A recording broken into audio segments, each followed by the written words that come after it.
আলোচনা রাখছেন জনাব অধ্যাপক মিয়া গোলাম পরওয়ার।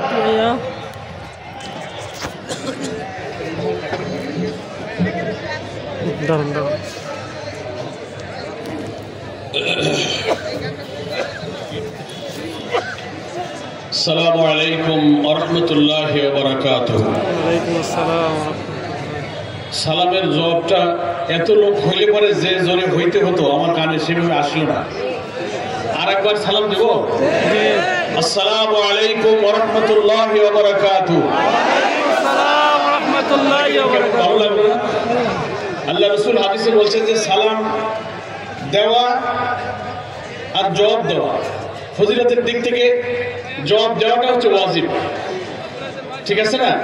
আর এমন ভাবে জবাব দিতে হবে যিনি সালাম দিলেন তিনি যেন শোনেন। আমরা ইনশাআল্লাহ খেয়াল রাখবো। কেমন?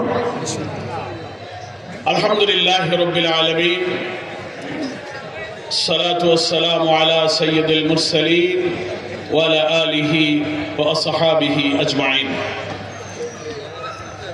বাংলাদেশ জামাত ইসলামীর খানজাহান আলী থানা শাখার উদ্যোগে আয়োজিত মাহে রমজানের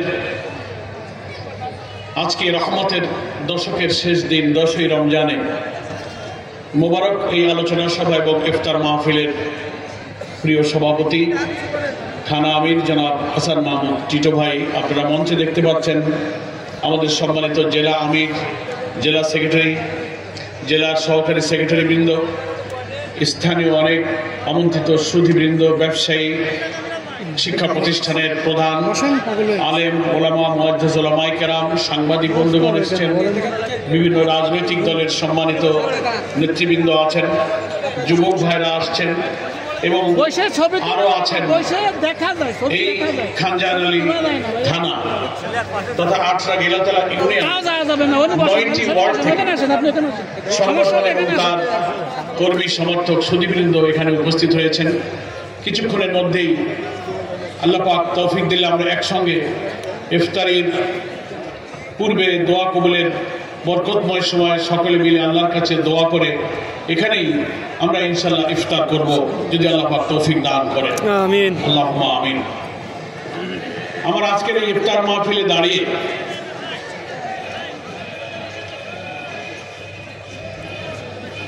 হৃদয়ের সম্পূর্ণ তৃপ্তি দিয়ে শুকরিয়া আদায় করতে চাচ্ছি আবার যে মহান আল্লাহ তাআলা দীর্ঘদিন পর আমাদের এই খানজাহান আলী কলেজের মাঠে এই ইফতার মাহফিলে উপস্থিত হওয়ার তৌফিক দান করেছেন। দীর্ঘদিন বলেছি মানে কতদিন যে সেটাও আপনারা একটু মনে করলে দেখবেন যে প্রায় 15 বছর। মনে পড়ে আপনাদের? জি, আমার তো মনে পড়ে তারও বেশি হবে। একটা সময় তো ছিল প্রতি বছর রমজানে আমিও থাকতাম, আপনারাও সবাই আসতেন, এই মাঠে আমরা কিন্তু আলোচনা এবং ইফতার মাহফিল করতাম। মনে আছে আপনাদের? তারপরে 14, 15, 16 বছর চলে গেছে, আমরা একত্রিত হতে পারি না। যে মহান রব আপনার আমাদের মতো গুনাহগার গোলামদের উপরে এই দয়া করে আজকে এখানে উপস্থিত হওয়ার তৌফিক দিয়েছেন, এর পেছনে আল্লাহ তাআলার দয়া এবং করুণা এবং ক্ষমা আছে। আর আছে অত্যাচারী শাসক,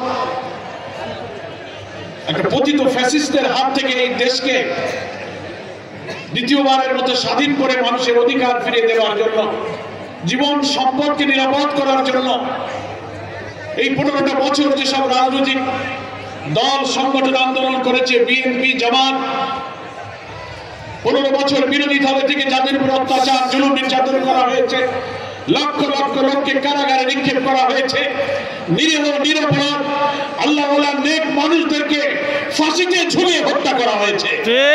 কারাগারের অভ্যন্তরে বাংলাদেশের বরেণ্য বর্ষিয়ান একজন নেক মানুষ, ভাষা সৈনিক অধ্যাপক গোলাম আজম, মাওলানা একে ইউসুফ, মাওলানা আব্দুস সোবহান, আল্লামা দেওয়ার হোসেন সাইদি, সাতক্ষীরার এমপি আব্দুল খালেক মন্ডল, অধ্যাপক নাজির আহমদ, মকবুল আহমদ, এই সমস্ত 70, 80, 90, 93 বছরের বৃদ্ধ বয়সের লোকদেরকে কারাগারে দিলে দিলে কষ্ট দিয়ে হত্যা করা হয়েছে। জীবনে একটা মিথ্যা বলে নাই, হারাম খায় নাই, কাউকে কষ্ট দেয় নাই,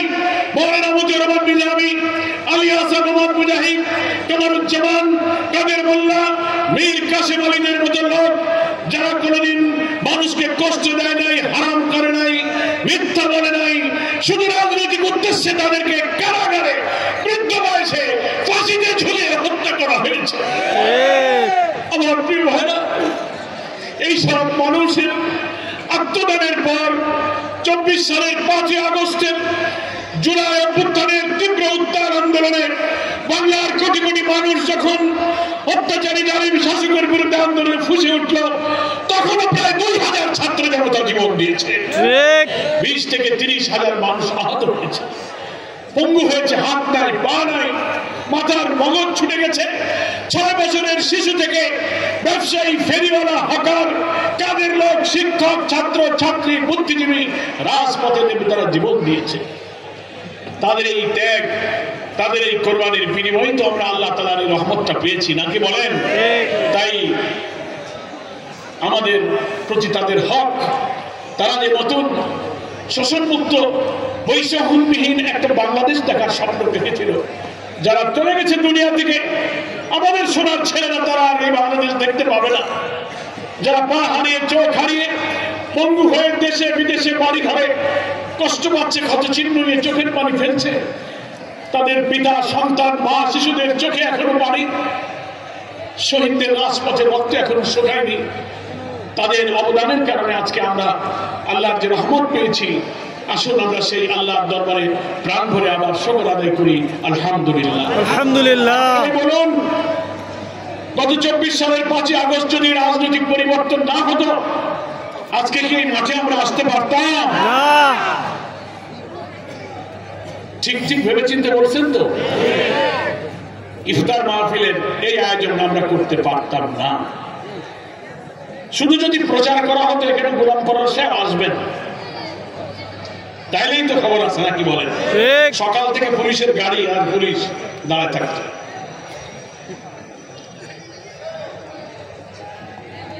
15 বছরের প্রায় 7.5 বছর আপনারা জানেন আমাকে কারাগারে আটকে রাখা হয়েছিল।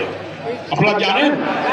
শুধু আমি না, এই অঞ্চলের, এই এলাকার, এই দেশের লক্ষ লক্ষ মানুষকে বিএনপি, জামাত যারা বিরোধিতা করেছে, একটি দলের সাথে যারা থাকে নাই, যারা অত্যাচার নির্যাতনের বিরুদ্ধে যারা বিরোধিতা করেছে, শুধুমাত্র রাজনৈতিক প্রতিহিংসায় তাদেরকে কারাগারে নিক্ষেপ করা হয়েছে।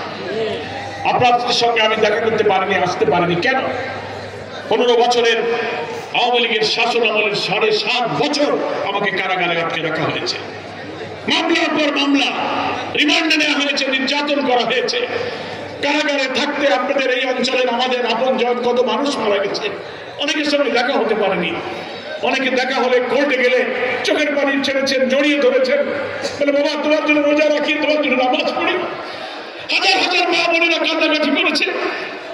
মহান আল্লাহ তাআলার কাছে আমি যখন কারাগারের 7.5 বছরের দিনগুলোতে হাত তুলে দোয়া করতাম, সেজদায় গিয়ে আল্লাহর কাছে বলতাম, কবে এই দুঃশাসনের অবসান হবে? মনে হতো আর বোধহয় কারাগার থেকে আমাকে বেরোতে দেওয়া হবে না, জুলুমের বোধহয় শেষ হবে না। কিন্তু আল্লাহ তাআলার ইচ্ছা, আল্লাহ কোরআনে বলেছেন, ওমা তাশাউনা ইল্লা আইয়াশা আল্লাহু রাব্বুল আলামিন। মানুষের কোনো ইচ্ছা পূরণ হয় না যতক্ষণ আল্লাহ তাআলা তার ইচ্ছা না করেন। কি বলেন, ঠিক কিনা? পতিত ফ্যাসিস্ট শেখ হাসিনা চেয়েছিল এদেশের আলেম ওলামা, ইসলামী নেতৃত্ব, ইসলামী আন্দোলন, দাড়ি টুপিওয়ালা লোকদেরকে তীরে তীরে নিশ্চিহ্ন করে দিতে চেয়েছিল। আলেম ওলামা ধরে ধরে কারাগারে নিক্ষেপ করছিল এবং তার ইচ্ছা ছিল হয়তো যতদিন সে বেঁচে থাকবে ততদিন সে দেশ শাসন করবে। কি বলেন, ঠিক কিনা? কিন্তু আল্লাহ তাআলা তার ইচ্ছা পূরণ হতে দেননি। মানুষ তো হতাশ হয়ে গেছিল। অনেকে আমাকে বলতো যে বাবা তোমরা এত আন্দোলন করলে কোনো তো কাজ হয় না। 3টা ভোট হয়ে গেল, 2014, 2018, 2024, 3টা ভোট 15 বছরে আমরা কি ভোট দিতে পেরেছি? জবাবদের ভোট দিতে পেরেছি? ভোট দিতে রওনা হয়েছে মানুষ, পথে পুলিশের গাড়ি, ছাত্রলীগ, যুবলীগ, পুলিশ লীগ, ঠিক নাকি বলেন? ভোট হয়ে গেছে, বাড়ি চলে যাও। জোর করে কেউ যদি ঢুকে গেছে যে না ভোট দেবো, বলে ভোট দেবেন কি, ব্যালট পেপার তো ফুরাই গেছে। কি বলেন, ঠিক কিনা বলেন? আমার ভাইরা, সেই কালো যুগ আমরা পার করেছি। তাই আল্লাহ তাআলা আজকে আপনাদের সঙ্গে প্রায় 15 বছর আমার এখানে এই মাঠে ইফতারির সময় দেখা করার সুযোগ দিয়েছেন। আপনারা কষ্ট করে বিভিন্ন ওয়ার্ড থেকে যারা এসেছেন, আমি তাদের প্রতি কৃতজ্ঞ। আমি আল্লাহর কাছে পরম সন্তুষ্টি প্রকাশ করে আপনাদের জন্য দোয়া করি, যারা আপনারা এদেশের ইসলামী আন্দোলনের জন্য, আল্লাহর দ্বীনের জন্য মহব্বত রেখেছেন, চোখের পানি ফেলেছেন, দোয়া করেছেন, অর্থ দিয়েছেন, সময় দিয়েছেন, মিছিল করেছেন, মিটিং করেছেন, কারাবরণ করেছেন, মামলা খেয়েছেন, জেল কেটেছেন। মহান আল্লাহ তাআলা আপনাদেরকে তার উত্তম পুরস্কার আখিরাতে যেন দান করেন। আমিন। আল্লাহুম্মা আমিন। আমরা রমজান সম্পর্কে আর দেশের অবস্থা সম্পর্কে দুটো কথা 2-4 মিনিটে আমি সংক্ষেপে বলে আপনাদেরকে নিয়ে এখানে দোয়া করব এবং দোয়ার পরে আপনারা ইফতার করবেন। আমি একটু অনুরোধ করবো, মাঝখানে যে ফাঁকা জায়গাটা দরকার কি একটু পুরায় বসেন না, যার সামনে যেটুকু ফাঁকা আছে একটু এগিয়ে গিয়ে বসেন। গেটে যারা আপনারা দাঁড়িয়ে আছেন, মাঠে যাদের দায়িত্ব নাই তারাও বসে পড়েন। ইফতার বসে করা এবং দোয়া করা আদব। সুন্দর দেখা যাচ্ছে, মাঠ ভর্তি, এই ঐতিহ্যবাহী কলেজের মাঠ। কেউ আমরা দাঁড়িয়ে থাকবো না, শুধু গেটে যাদের দায়িত্ব ছাড়া যারা ইফতার মাহফিলে এসেছেন, আমি আপনাদের ভাই সন্তান হিসেবে আহ্বান জানাই, মাঠে জায়গা আছে, চলে আসুন, বসে পড়ুন। আর ইফতার তোমরা যারা পরিবেশন করছো তাদেরকে বলবো, জিজু ভাই যখন বললো যারা ইফতার পাননি হাত তোলেন, কয়েকটা হাত উঠেছে, তাদের কাছে কি ইফতার পৌঁছে? এই যে দেখো, এই যারা ইফতার দিচ্ছে এটা কি খেয়াল করো, ইফতার যাদের হাতে খেয়াল করে এখানে ইফতারি পৌঁছায় দাও। এই তোমরা যারা দাঁড়িয়ে আছো বসে পড়ো, দাঁড়ালে তো হবে না, বসতে হবে, বিছানায় বসো। ইফতার যারা পরিবেশন করছেন এক্ষুনি তো দোয়া হবে। এইদিকে যাদের হাত উঠেছে ইফতার প্যাকেট আগে তাদের কাছে পৌঁছান। এই যে এইদিকে হাত উঠেছে, এইদিকে হাত দেখছেন, খেয়াল করছেন, অনেক হাত উঠেছে। কারা কারা ইফতারির প্যাকেট কারা দিচ্ছেন? সে ভাইরা কই?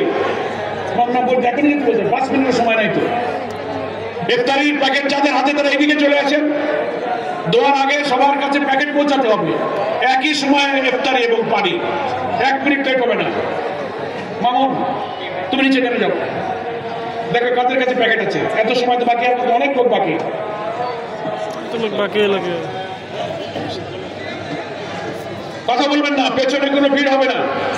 থাকেন, আল্লাহ আল্লাহ করেন, মনে মনে দোয়া পড়েন, ইফতার ইনশাআল্লাহ পৌঁছে যাবে। সম্মানিত ভাইরা, আমি আপনাদের খেদমতে বলছিলাম যে মাহে রমজান রোজা আল্লাহ ফরজ করেছেন। আমার নেতৃবৃন্দ বলেছেন যে এই রমজান রোজা রেখে আমাদের মধ্যে তাকওয়া, খোদাভীতি তৈরি হবে। লাআল্লাকুম তাত্তাকুন, আশা করা যায় এই রোজা আমাদের অন্তরে আল্লাহর ভয় জাগিয়ে দেবে। আল্লাহর ভয় হলো একটা মানুষ তার 24 ঘন্টায় পরিবারে, সংসারে, কাজে কর্মে, ব্যবসা, দোকান, ক্ষেত খামার, রাজনীতি যাই করুক, প্রতিক্ষণে সে আল্লাহকে হাজের জন্য, আল্লাহ আমার সাথে আছে, আল্লাহ আমাকে দেখছেন। আল্লাহর নিকটে আমি যদি মিথ্যা বলি, হারাম খাই, অন্যায় করি, জুলুম করি, ওজনে কম দিই, সুদ খাই, ঘুষ খাই, বেপরদা করি, নামাজ ছেড়ে দিই, পরে হক নষ্ট করি, কেউ না যেন আমার আল্লাহ তাআলা আমাকে জানছেন। যার অন্তরে আল্লাহর ভয় থাকবে সে নিষিদ্ধ কাজ থেকে বাঁচতে পারবে। এই আল্লাহকে ভয় করে সমস্ত পাপ থেকে বাঁচার নৈতিক শক্তির নাম হচ্ছে তাকওয়া। সারাদিন খানাপিনা ত্যাগ করে, কাম প্রবৃত্তি দমন করে রোজা 1 মাস একজন রোজাদার রাখবে। অন্য 11 মাস যে দিনের বেলায় খাওয়া হালাল ছিল, অন্য 11 মাস কাম প্রবৃত্তি বৈধভাবে চরিতার্থ করা হালাল ছিল। দুইটা হালালকে এই 1 মাসে আল্লাহ হারাম করে দিয়েছেন। সুবে সাদেক থেকে সূর্যাস্ত পর্যন্ত এই দুইটা কাজ হালালকে আল্লাহ হারাম করেছেন। কি বলেন, ঠিক কিনা? ঠিক। তার অর্থ হলো যে বৈধ কাজ যা তুমি করতে অভ্যস্ত হয়ে গিয়েছিলে, 1 মাস তুমি এই কাজ বন্ধ করে দিয়ে তোমার এই অভ্যাসকে পরিবর্তন করতে শেখো। যে আল্লাহকে ভয় করে যত দেহের মনের প্রবৃত্তির কষ্ট, আল্লাহর আদেশ লঙ্ঘন করা যায় না। এই যে কিছুক্ষণ পরে ইফতার হবে, আপনারা বলেন মানে একজন আসবে তার জন্য ইফতার। 2 মিনিট আগে যদি আমি বলি যে আমি গোলাম ফরহাদ, আমি আপনাদের ছেলে, আপনাদের ভাই, অনেকদিন পর আসছি, 2 মিনিট দেরি করার দরকার নাই, সকলকে আমি 1 লক্ষ করে নগদ টাকা দেব, 2 মিনিট আগে 1 গ্লাস পানি খান। কেউ খাবেন কিনা বলেন? না। সত্যি সত্যি বলেন, খাবো না। 2 মিনিট আগে 1 লাখ করে টাকা দেব, কেউ কি 1 গ্লাস পানি খাবেন? না, খাবেন না। কেন খাবেন না? আল্লাহর ভয়। আল্লাহর ভয়। কেন খাবেন না? আল্লাহর ভয়। আপনি আমাকে ভালোবাসা, আমার ভয় নয়। আপনি রোজা রেখেছেন আল্লাহর কারণে, আল্লাহর ভয়ের কারণে। সেই জন্য লোভ, ভয়।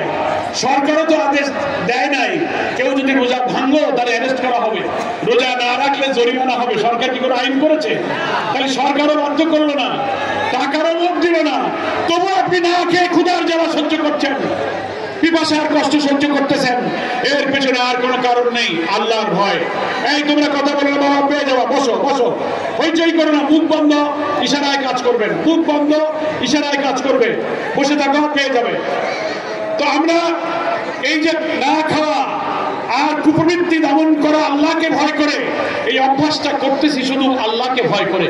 তো এক মাস যে ব্যক্তি 1 লক্ষ টাকার লোভ সামলিয়ে ক্ষুধার জ্বালা সহ্য করলো, সেই মাস চলে গেল, সেই আল্লাহর আইন লঙ্ঘন করে ফেলে, ঘুষ খায়, সুদ খায়, হারাম খায়, বেপরদা করে, ওই আল্লাহকে সে ভুলে যায়। কি বলেন, ঠিক কিনা?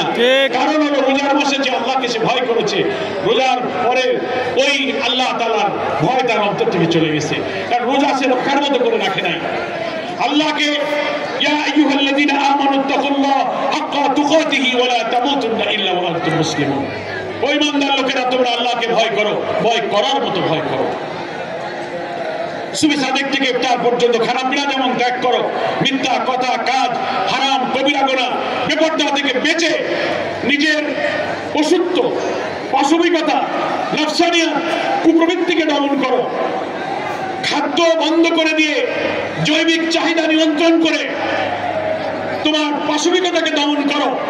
আর কোরআন তেলাওয়াত, তারাবি, জিকির, কিয়ামুল লাইল, সাদকা ফিতির, এর মধ্যে দিয়ে তোমার রুহানি শক্তি, রুহানিয়াতকে বাড়িয়ে দাও। নফসানিয়াতকে দমন করো, রুহানি শক্তিকে বাড়াও। একটা মাস একটা মানুষ রোজাদার যখন এই প্র্যাকটিস করে, এবং সে তো একটা গ্রামে, একটা দেশের জন্য নয়, সারা দুনিয়ার মুসলমানরা একই সময় একটা মাস এই অভ্যাসটা করে। কি বলেন, ঠিক কিনা? মুসলিম সমাজ জুড়ে তাকওয়ার একটা পরিবেশ তখন তৈরি হয়, এবং এই তাকওয়ার শক্তি নিয়ে মানুষ আল্লাহ নিষিদ্ধ করা কাজ থেকে নিজেকে বাঁচিয়ে রাখে। আমার ভাইরা, এই তাকওয়ার দাবি হলো আল্লাহর আইন মানা, কিন্তু রাষ্ট্রে এবং সমাজে যদি সরকারের শাসন ব্যবস্থা যদি আল্লাহর আইন জারি না থাকে, আমি যতই পরহেজগার হই, যতই তাকওয়াওয়ালা হই, যতই পীর সাহেব হই, রাষ্ট্রে যদি সুদ জারি থাকে, কোর্ট কাচারি, দাওনি, ফৌজদারি, অর্থনীতি, judiciary, economy, education, civil administration, police অ্যাডমিনিস্ট্রেশনে যদি নাফরমানি, পাশ্চাত্যের আইন, ধর্মনিরপেক্ষতা জারি থাকে, ইচ্ছা থাকলেও আল্লাহর আইন মানা সম্ভব হয় না। বলেন ঠিক কিনা? এই জন্য আল্লাহর নবীকে আল্লাহ তাআলা দায়িত্ব দিয়েছিলেন। মক্কা মদিনার 23 বছরের নবুয়তের জীবনে কোরআন নাযিল হয়েছে, আর কোরআনের আইনকে রাষ্ট্রে চালু করার জন্য তিনি চেষ্টা করেছেন, এবং কোরআনের আইন চালু করে ইসলামী রাষ্ট্রের প্রেসিডেন্ট হয়ে তিনি এই তাকওয়ার ভিত্তিতে মানুষকে আল্লাহর আইন মানার জন্য তাকওয়া তাকে গুণান্বিত করেছে, রাষ্ট্রের আইন, ইসলাম এবং আল্লাহর আইন মানতে তাকে সাহায্য করেছে। সেজন্য এই রমজানেই যেমন তাকওয়ার জন্য রোজা ফরজ করেছেন, আবার এই রমজানেই আল্লাহ তাআলা আবার বলছেন শাহরুর রমাদান আল্লাযী উনজিলা ফীহিল কোরআন, রোজার মাস, এই মাসেই আমি কোরআনকে নাযিল করলাম। সেই কোরআনের উদ্দেশ্য কি? কোরআন কি শুধু বুকে বুকে চুমু খাবে, তেলাওয়াত করবে, হাফেজ হবে না? ওটা তো করবেই। হুদাল লিন-নাস ওয়া বায়্যিনাতিন মিনাল হুদা ওয়াল ফুরকান, জীবন যাপনের বিধান সারা মানুষের জন্য। হুদাল লিন-নাস, শুধু মুসলমান মুমিন নয়, হিন্দু, বৌদ্ধ, খ্রিস্টান, জাতি, ধর্ম, বর্ণ নির্বিশেষে, নাস মানে হলো সব মানুষ, হোল ম্যানকাইন্ড, হোল হিউম্যানিটি, গোটা মানব সভ্যতার জন্য তোমরা আল্লাহ তাআলার এই বিধানকে মানো, তাহলেই তাকওয়ার পূর্ণতা অর্জন করবে। এই শব্দ করে না মামুন, এই যে এইদিকে কয়েকটা হাত উঠেছে, এইদিকে পাঠাও। এই তোমরা বসো, ওখানে পৌঁছে যাবে। আর যারা প্যাকেট পেয়েছো তোমরা বসো, চলো, প্যাকেট নিয়ে চলে গেলে মানুষ মন্দ বলবে, দোয়া করে যাবে, এখানে বসো, বসে যাও, আমরা এক্ষুনি দোয়া করবো, হাত তুলবো। তাই আমি বলছিলাম ব্যক্তিগত জীবনে এই পরহেজগারি, তাকওয়া, কবিরা গুনাহ থেকে বাঁচার যতই চেষ্টা করি, রাষ্ট্রীয় জীবনে আল্লাহর আইন জারি না থাকলে, ইচ্ছা থাকলেও সুদ থেকে, হারাম থেকে বাঁচা যায় না। এই জন্যই আল্লাহ তাআলা আল্লাহর নবীকে নির্দেশ দিয়েছেন ওয়াকাতিলুহুম হাত্তা লা তাকুনা ফিতনাতু ওয়া ইয়াকুনা আদ-দীনু কুল্লুহু লিল্লাহ, ততক্ষণ পর্যন্ত সংগ্রাম চালিয়ে যাও ইসলাম বিরোধী আইন দুনিয়া থেকে নির্মূল হয়ে যায়, আর আল্লাহর আইন দুনিয়াতে যেন কায়েম হয়, এই সংগ্রামের দায়িত্ব দিয়েছেন আল্লাহ তাআলা। তাই আল্লাহর নবী মক্কায় 13 বছর, মদিনায় 10 বছর সংগ্রাম করে ইসলামী রাষ্ট্র তিনি কায়েম করেছিলেন, মুসলমানরা যেন আল্লাহর আইনটা মানতে পারে। জামাত ইসলামী মনে করে 5 আগস্টের রাজনৈতিক পরিবর্তনের পর আমাদের এই প্রিয় জন্মভূমিতে সেই নতুন বাংলাদেশ গড়তে গেলে সেই কোরআনের আইন চালু করতে হবে। কি বলেন? তার জন্য আমাদেরকে চেষ্টা করতে হবে, ঘরে ঘরে দাওয়াত দিতে হবে। আমাদের দেশে পার্লামেন্টারি সিস্টেম অফ ডেমোক্রেসি, সংসদীয় গণতান্ত্রিক ব্যবস্থায় 300 আসনের পার্লামেন্টে যদি 150-এর উপরে কোন দল, কোন সৎ ব্যক্তিরা আসন পায়, তাহলে সেই ব্যক্তিরা আল্লাহর আইন সেখানে জারি করতে পারবে। কি বলেন, ঠিক কিনা? অর্ধেকের বেশি আসনে সৎ চরিত্রবান নৈতিকতা সম্পন্ন মানুষ পাঠাতে হবে, আর আল্লাহর আইনের পক্ষে যারা থাকবে তাদেরকে পাঠাতে হবে। আমরা কি এটা পাঠাতে রাজি আছি? ইনশাআল্লাহ। এই পার্লামেন্টে ইসলামী সরকার চালু হবে। আমরা আগের যেসব শাসনের অধীনে থেকেছি, একটা দল শুধু দেশ চালাবে, কারণ ব্যবসা বাণিজ্য চাকরি রাজনীতি মিটিং মিছিল অন্য কোন দল করতে পারবে, একজনের কথাই সব হবে, এটার নামই হচ্ছে ফ্যাসিবাদ। কি বলেন, ঠিক কিনা? আমরা কি আর সেই শাসন দেখতে চাই? চাই না।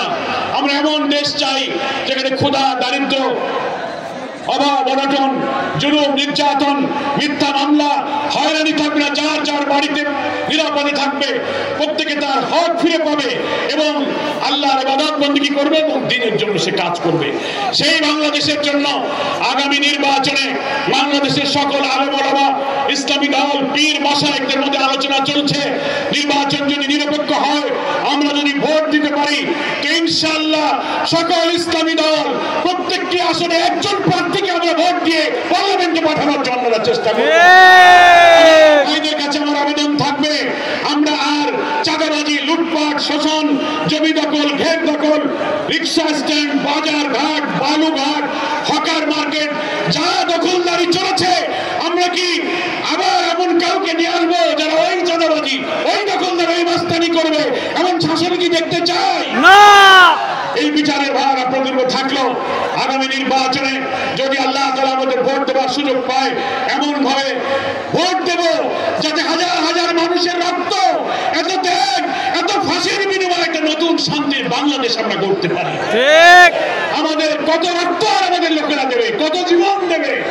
এই নির্বাচনের মধ্য দিয়ে আমরা একটি কল্যাণ ইসলামের সৌন্দর্যের রাষ্ট্র গঠন করতে চাই। সবাই বলুন আল্লাহ তাআলা আমাদেরকে সেই তৌফিক দান করুন। আমিন। এখন দোয়া হবে, আমরা কয়েকবার দুরূদ শরীফ পড়ি।